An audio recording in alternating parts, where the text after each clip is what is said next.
Bonjour, je sais que vous allez bien. Moi, je suis Vicky.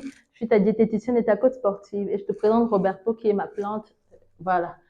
Mon joli Roberto. Ok. Alors, aujourd'hui, je viens te parler du cortisol. J'ai beaucoup entendu des polémiques sur le cortisol et moi, je viens t'apporter ce que je sais. Alors, qu'est-ce que le cortisol? Le cortisol, c'est l'hormone du stress. Le cortisol est sécrété par les glandes surrénales au-dessus des reins. Et cette hormone n'est pas là comme un ennemi. Cette hormone est là pour permettre au corps d'affronter les états de stress. Ok? Ça permet au corps de pouvoir se défendre dans la journée.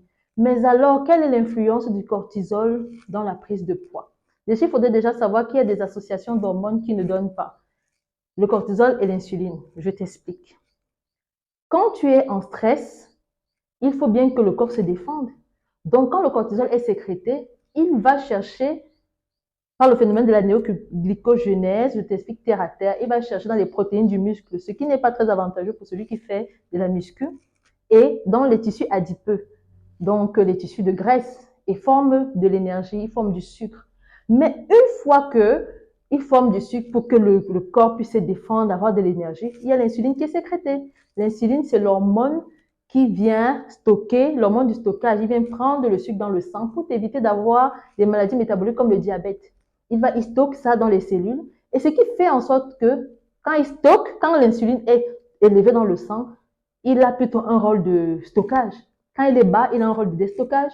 Donc, ça veut dire que à ce niveau-là, tu te retrouves en train de prendre du poids sans pour autant avoir mangé.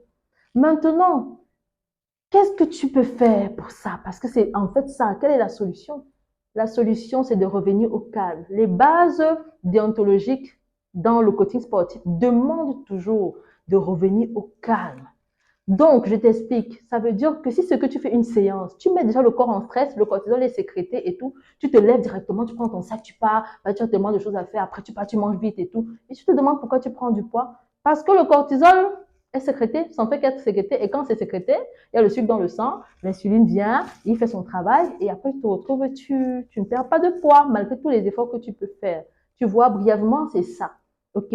Donc, le retour au calme. Si vous partez dans une salle de sport ou vous travaillez avec un coach qui ne vous fait pas le retour au calme, ça veut dire qu'il ne s'y connaît tout simplement pas. Il ne suffit pas juste de sauter ou bien de, je ne sais pas, donner des exercices. Il faut retourner au calme afin que le cortisol puisse baisser. Vous comprenez un peu? Voilà. Ce qui veut dire grosse séance de fitness, grosse séance de relaxation. OK? Donc, c'est ça que je peux t'apporter. Aussi, dans la vie en général, il faut relativiser. Il faut tout relativiser, je dis bien tout. Parce qu'on n'est pas sur cette terre pour venir, je veux dire quoi, pour se sentir mal et tout. Vous pouvez avoir des moments où vous n'êtes pas bien, mais privilégiez toujours le fait de relativiser les choses. Rien n'est éternel sur la terre, ok, voilà. Vous relativisez, vous prenez parfois un bon coup de respiration et vous laissez passer la chose, ok? Comme je vous le dis tout le temps, il y a des choses qu'on peut saisir des mains, il y a des choses qu'on ne peut pas saisir des mains, voilà. Donc c'est un peu ça que je peux te dire. Trouve toujours le moyen de revenir au calme dans toutes les situations. La preuve, c'est que le cortisol n'est pas un ennemi. Pourquoi?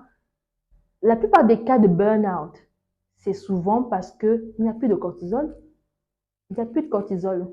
Les glandes surrénales ne sécrètent plus le cortisol. Et vous vous retrouvez en train de stresser. Et après, vous vous défendez comment s'il n'y a pas de cortisol dans le sang? Voilà. Donc, vous prenez soin de vous et j'espère que j'aurai apporté un élément de réponse. Prenez soin de vous. Bisous.